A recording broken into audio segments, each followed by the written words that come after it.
ఓం నమః శివాయ.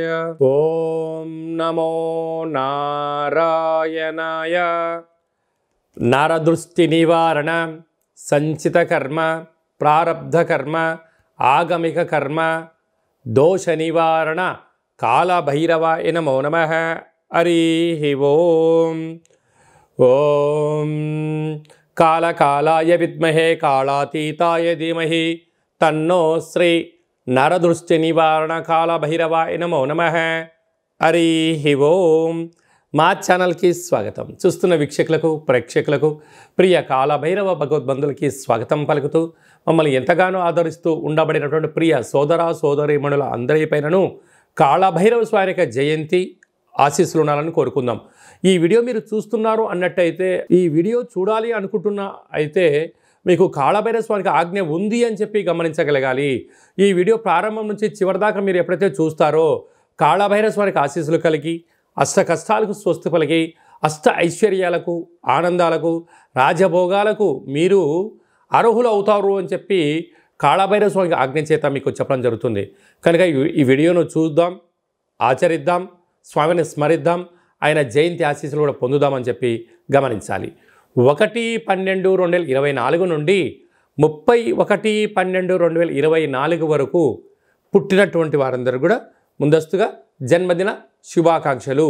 గతంలో వివాహం చేసుకున్న వారికి వివాహ వార్షికోత్సవ శుభాకాంక్షలు. ద్వాదశ రాశుల్లో గ్రహ గమనాల్ని ఒకసారి వీక్షింపచేద్దాం. వృషభ రాశిలో గురు సంచార స్థితి శత్రుస్థానంలో, కర్కాటక రాశిలో కుజ భగవానుడు నీచ సంచార స్థితి, కన్యరాశిలో కేతు సంచార స్థితి, వృశ్చిక రాశిలో రవి బుధ సంచార స్థితి, బుధాదిత్య రాజయోగము, ధనుసు రాశిలో శుక్ర భగవానుడు సంచార స్థితి, కుంభరాశిలో శని భగవానుడు స్వక్షేత్ర సంచార స్థితి, మీనరాశిలో రాహు సంచార స్థితితో ద్వాదశ రాశుల్లో గ్రహ గమనాలు ఈ విధంగా ఉన్నాయి. కనుక స్వామివారి యొక్క ఆశీస్సులు పొందుదాం, కష్టాలకు స్వస్తి పలుకుదాం, ఐశ్వర్యానికి స్వాగతం పలుకుదాం. అదే కాకుండా 2024 స్వస్తి పలుకుతూ 2025కు స్వాగతం పలుకుతూ ఈ యొక్క సంవత్సరం చివరి ఎండింగ్లో ఎలాంటి యోగాలను పొందాలో కూడా తెలుసుకుందాం.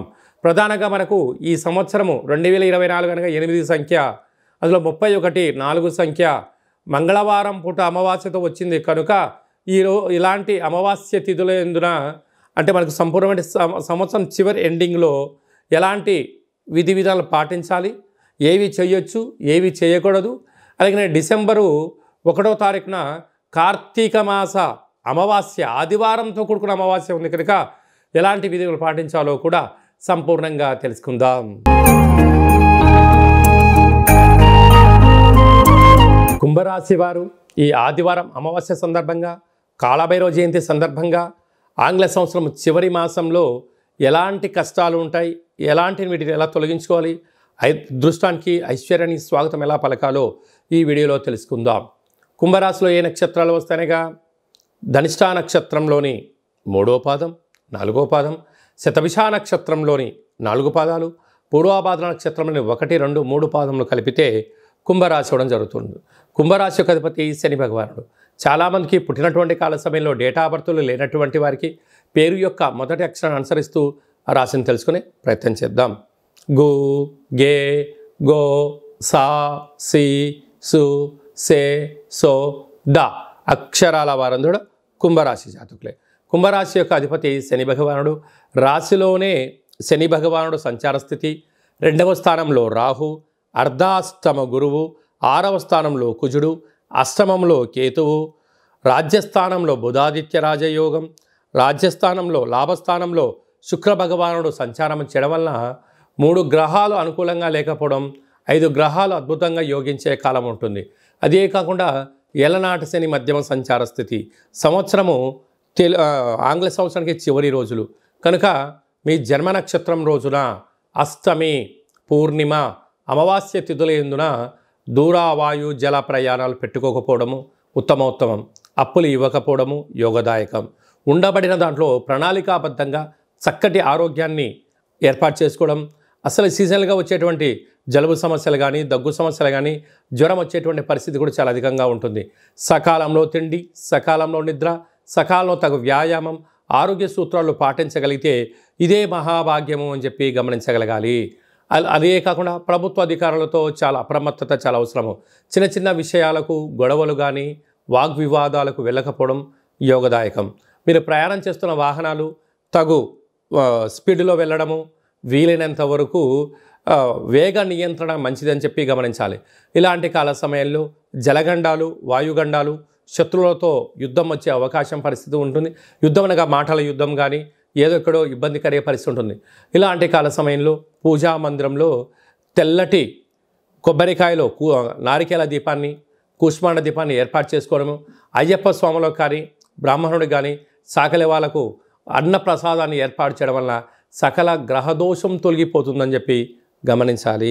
డిసెంబర్ నెల 1వ తారీఖు నుండి 31వ తారీఖు వరకు ముఖ్యమైన పండుగల గురించి క్లుప్తంగా, సవివరంగా, సంపూర్ణంగా తెలుసుకుందాం. 1వ తారీఖు కార్తీక మాసము ఆదివారము అమావాస్య సందర్భంగా మనం అందరము కూడా నివసించే ఇంటికి, వాహనాలకు, వ్యవసాయ క్షేత్రాలకు ఒక ఎర్రటి గుమ్మడికాయని కానీ, ఒక బూడిద గుమ్మడికాయని కానీ దిష్టి తీసి పగలగొడదాం, నరదృష్టిని తొలగించుకుందాం. అలాగే ఆ రోజు వెన్నతో దీపం పెడదాం, పోలి అమావాస్య ఆశీస్సులు పొందుదాం. ఇంకొంచెం శక్తి కలిగితే మనము కొబ్బరికాయ, నిమ్మకాయ, తెల్లవాలు, ఆముదంతో పుడుకున్నటువంటి వాటితో వస్తువులు దిష్టి దించి బయట పడేసుకోవడం వలన సకల దృష్టి దోషం తొలగిపోతుందని చెప్పి గమనించాలి. అలా కుదరలేని వాళ్ళు ఈ కింద సంప్రదించండి. మీకు వీడియో కాల్ ద్వారా ఎలా చేసుకోవాలో కూడా మీకు చెప్పడం జరుగుతుందని చెప్పి గమనించాలి. మనకు 2వ తారీఖు నుంచి మార్గశీర్ష మాస ప్రారంభము. మనకు 7వ తారీఖున సుబ్రహ్మణ్యేశ్వర స్వామి యొక్క జయంతి. పుట్టలో పాలు పోద్దాం, స్వామిని స్మరిద్దాం, ధ్యానిద్దాం, సకల గ్రహ దోషాల్ని తొలగించుకుందాం. 8వ తారీఖున కాళభైరవ అష్టమి, కాళభైరవ స్వామి యొక్క జయంతి. కాలాన్ని మనం శాసింప చేసుకోగలగాలి అన్నట్లయితే, కాలం మనకు అనుకూలంగా ఉండాలి అనుకుంటున్నట్లయితే, ఏ పనులైతే మనం చేస్తున్నామో ఆటంకాలు తొలగిపోవాలి అనుకుంటున్నట్లయితే స్వామిని స్మరిద్దాం, ధ్యానిద్దాం, కూష్మాండ దీపాన్ని పెట్టుకుందాం, ఒక ముడుపును కట్టుకుందాం, ఆయన ఆశీస్సులు పొంది తిరుగులేని చక్రవర్తులుగా స్వాగతం పలుకుదామని చెప్పి గమనించాలి. 14వ తారీఖున మార్గశీర్ష మాస పూర్ణిమ, దత్తాత్రేయ స్వామి యొక్క జయంతి. అత్రి మహాముని, అనసూయ మాతలు కలిగినటువంటి సంతానం కనుక స్వామిని స్మరిద్దాం, గురుచరిత్ర పారాయణం చేద్దాం, స్వామి యొక్క ఆశీస్సులు కూడా పొందుదాం. అలాగే మనకు 23వ తారీఖున మార్గశీర్ష మాస బహుళ అష్టమి కనుక స్వామివారి యొక్క స్మరణ చేద్దాం, కూష్మాండ దీపాన్ని పెట్టుకుందాం, కష్టాలకు స్వస్తి పలుకుదాం. అలాగే మనకు 28వ తారీఖున శనివారము, శని త్రయోదశి సందర్భంగా ఈ ఆంగ్ల సంవత్సరంలో చివరిగా వచ్చేటువంటి శనివారం, శని త్రయోదశి సందర్భంగా మనకు అనుకూలంగా లేనివారు, ఆరోగ్యం కావాలి, రాజయోగం కావాలనుకున్న వారు శనేశ్వర స్వామిని స్మరిద్దాం, ధ్యానిద్దాం, నల్లటి నూనెలతో అర్చన చేసుకుందాం, విశేషం నల్లటి ఒత్తులతో దీపం పెడదాం, స్వామి యొక్క ఆశీస్సులు పొందుదాం. అదే కాకుండా 31వ తారీఖు అంటే 314 సంఖ్య, ఈ 2024 8 సంఖ్య, అందులో మంగళవారము. ఈ యొక్క సంవత్సరం అధిపతి కూడా రాజు కుజుడే అయ్యాడు కనుక వీలైనంత వరకు సంవత్సరం చివరి రోజున వీలైనంత వరకు 100కు 100% వరకు మనము దూర ప్రయాణాలు, వాయు ప్రయాణాలు, జల ప్రయాణాలు, కలహాలు, గొడవలు, ఆవేశమైన నిర్ణయాలు తీసుకోకుండా ఉంటే చాలా మంచిది అని చెప్పి గమనించగలగాలి. ఎందుకనగా మనం అందరము కూడా ఇయర్ ఎండింగ్ అని, ఎన్నో రకాల సెలబ్రేషన్స్ అని, ఎన్నో వేడుకల్లో పాల్గొంటూ ఉంటాం. పాల్గొన్నంత వరకు చాలా బాగానే ఉంటుంది. ఆ తదనంతరము జరిగేటువంటి అనేక మంది ఇబ్బందులను చూడడం వలన మనము బైక్ పైన వెళ్తూ ఉంటే మన వేగంగా వెళ్ళే కొద్దీ మన కళ్ళల్లోంచి 2 చుక్కలు నీళ్ళు బయటకు వస్తూ ఉంటాయి. అంటే మనకు దేనికి సంకేతం చెప్తుందంటే, బాబు మితిమీరిన వేగం పనికిరాదు, నువ్వు నీ కంటిలో నుంచి చుక్కలు బయటకు వస్తున్నాయంటే నీ కోసం ఎదురు చూసేవాళ్ళు నీ తల్లిదండ్రులు, మీ భార్య, పిల్లలు నీ ఇంటి దగ్గర ఉన్నారు, మితిమీరిన వేగం పనికిరాదు అని చెప్పి మన దేహము ప్రకృతి ద్వారా చెప్తుంటుంది. ఆ రోజు విందుల్లో, వినోదాల్లో పాల్గొనడం, అరాచకమైన శక్తులతో పాల్గొనడం, అనేక రకాల ప్రమాదాలకు గురవ్వడం, అనేక రకాల వల్ల మీరు ఇబ్బంది పడుతూ మీ కుటుంబాన్ని ఇబ్బంది కలగ చేయకూడదు అనేటువంటి ఒక చిన్న ఉద్దేశంతో చెప్పడం జరుగుతుంది. కనుక అందరూ ఆయురారోగ్యాలుగా ఉండాలి, ఆహ్లాదకరమైనటువంటి వాతావరణంలో ఉండండి. వీలైనంత వరకు గొడవలకు, పంచాయతీలకు, అనవసరమైన మాటలకు, మద్య పదార్థములకు, అలాంటి వాటన్నిటికి కూడా దూరంగా ఉండే మానవ ప్రయత్నం చేయండి. స్వామివారికి ఆశీస్సులు పొందండి. వీలైతే దైవనామము, ఆధ్యాత్మిక చింతన, వీలైతే అయ్యప్ప స్వామి యొక్క స్మరణ, కాళభైరవ స్వామి స్మరణ, ఆధ్యాత్మికమైన జీవనంలో ఆ ఒక్క పూట ఉండండి. రాబోయే కాలం అంతా కూడా మంచి కాలమే అని చెప్పి గమనించాలి.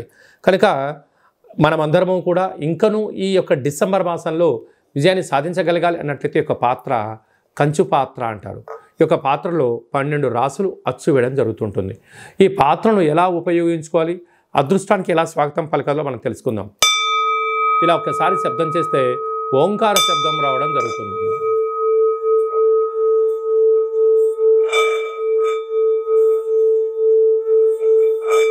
ఈ యొక్క శబ్ద తరంగాల వలన ఇంట్లో మనం ఏదైతే అనుకుంటామో ఓంకార శబ్దం కారణం వలన, కాళభైరవ స్వామి స్మరణ వలన ఇంట్లో ఉండబడినటువంటి సకల దరిద్ర దేవత గ్రామ సంచారంలోకి వెళ్ళిపోవడం, గ్రామంలో సంచరించేటువంటి మహాలక్ష్మీదేవి గళ్ళు గళ్ళుమని ఇంట్లోకి రావడం, యంత్ర ప్రయోగాలు, మంత్ర ప్రయోగాలు, తంత్ర ప్రయోగాలు, తాంత్రిక ప్రయోగాలు, నరదృష్టి, సకల కర్మల యొక్క దోషం తొలగిపోతుందని చెప్పి గమనించాలి. ఈ యొక్క పాత్ర, కాళభైరవ స్వామి యొక్క పిరమిడు, డాలరు, కంకణము, 27 రకాల వస్తువులతో దిష్టి తీయించడం జరుగుతుంది. మీ పేరు పైన గోత్రంతో ప్రత్యేకంగా పూజా కార్యక్రమం చేయించి మీకు వీడియో కాల్ ద్వారా చూపించి స్వామివారి యొక్క ప్రసాదాన్ని, అక్షయ పాత్రను మీ ఇంటికి కొరియర్ చేయడం జరుగుతుంది అని చెప్పి గమనించాలి. ఆసక్తి గలవారు ఈ కింద నెంబర్ సంప్రదించి స్వామి యొక్క ప్రసాదాన్ని స్వీకరిద్దాం. అలాగనే ఉప్పుల యందు సముద్రపు మంచుతో తయారైనటువంటి సైంధవ లవణం ఉప్పు వేరయ్య అంటుంటారు. ఈ ఉప్పు దీపాన్ని ఇంట్లో పెట్టుకుందాం. సకల దుష్టగ్రహాలను తొలగించుకుందాం. మంచి నిద్రని, కలహాలు లేని జీవితాన్ని, ఆటంకాల జీవితాన్ని స్వాగతం పలుకుతామని చెప్పి గమనించాలి. అందుకే ఉప్పు దీపం ఎక్కడైతే ఉంటుందో అక్కడ ఐశ్వర్యము, లక్ష్మీదేవి తాండవ మారుతుందని చెప్పి కూడా గమనించాలి. అలాగనే మీ వ్యక్తిగత జాతకం తెలుసుకోవాలనుకుంటున్నారా? మీ యొక్క పేరు, పుట్టినటువంటి తేదీ, నెల, సంవత్సరం, సమయం రాసి వాట్సాప్లో పంపించినట్లయితే 100 సంవత్సరాల జాతకాన్ని వ్రాసి మీకు పంపించి పుట్టినప్పుడు గ్రహ గమనాలు ఎలా ఉన్నాయి, ప్రస్తుతం ఎలా ఉంటున్నాయి, రాబోయే కాలంలో ఎలా ఉంటున్నాయో సవిరంగా తెలియజేయడం జరుగుతుంది. చాలామందికి పుట్టినటువంటి కాల సమయంలో డేటా ఆఫ్ బర్త్లు లేనటువంటి వారికి మీ పేరు యొక్క మొదటి అక్షరాన్ని అనుసరిస్తూ ఆ రాశిని తెలుసుకొని ప్రయత్నం చేద్దాం. అది తెలియచేసి రమణ శాస్త్రం ద్వారా భూత భవిష్యత్ వర్తమానాన్ని గవ్వళ ద్వారా కాళభైరవ ఉపాసన చేత మీకు తెలియజేయడం జరుగుతుందని చెప్పి గమనించాలి.